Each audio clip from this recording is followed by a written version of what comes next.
Can you imagine a world where comic books didn't exist? It's hard, isn't it? I mean, every movie that's coming out in the theaters, every aspect of pop culture seems to stem from these superheroes, but not even 100 years ago did we have all the characters that we do. Comic books started in the 1930s in the golden age with Superman. Superman was the first comic book ever released. Superman would inspire other artists and writers to create characters of their own. No DC or Marvel at this point, just independent people publishing their stories and their characters. And they were popular. They were blowing up, flying off the shelves. Kids wanted these books. Kids and teens wanted these books. They were fun, they were entertaining, and they were action-packed with superheroes. Eventually, even politicians saw the implications these comic book characters were having on society, using them in their war bonds and their war efforts to, comic book characters became propaganda. Comic books became propaganda. And as we continue, you will see that trend in each age. And the golden age is concluded by the code of authenticity, a way for rich people to become richer off of comic books. The code created guidelines. Guidelines and conducts, code of conduct for comic books. They're for kids because the code of authenticity said they were. So, Silver Age begins.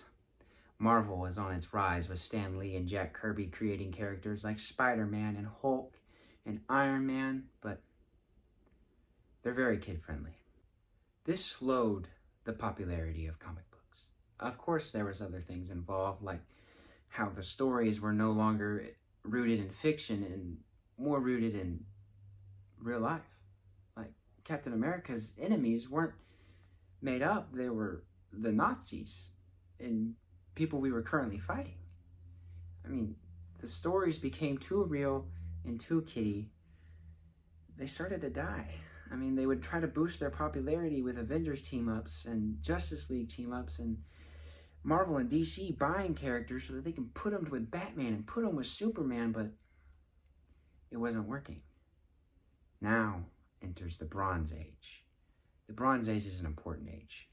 It brings back comic books with the release of The Flash, which you wouldn't think would be the reason that comic books are back in the mainstream, but it is. It was a comic book that broke the rules. No longer for kids. It decided to be for teens. The code of authenticity, it was okay with that. It made a whole new way for comic books for teens. New guidelines. This starts the Bronze Age. Now we have teens.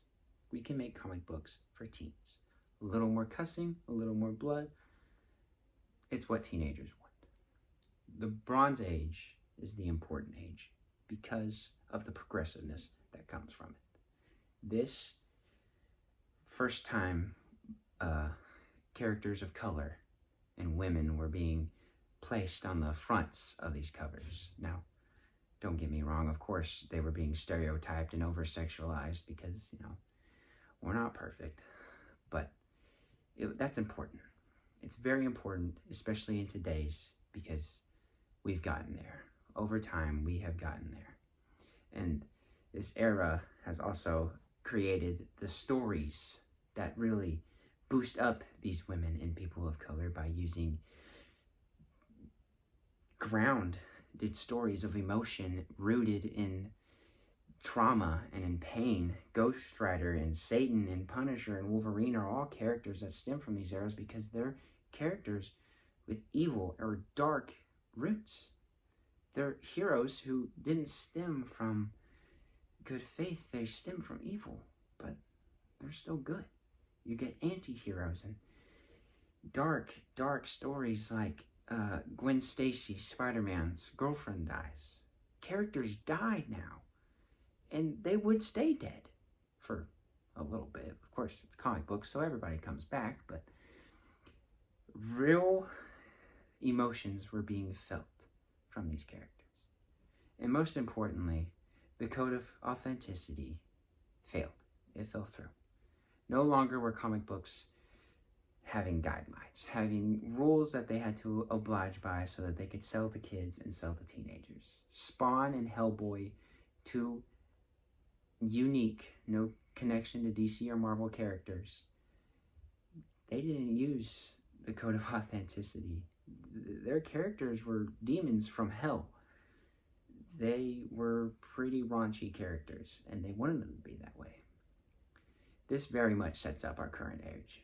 Our current age of comic books are personal. They're personal stories told through our characters so that we can get rooted and emotionally invested in them.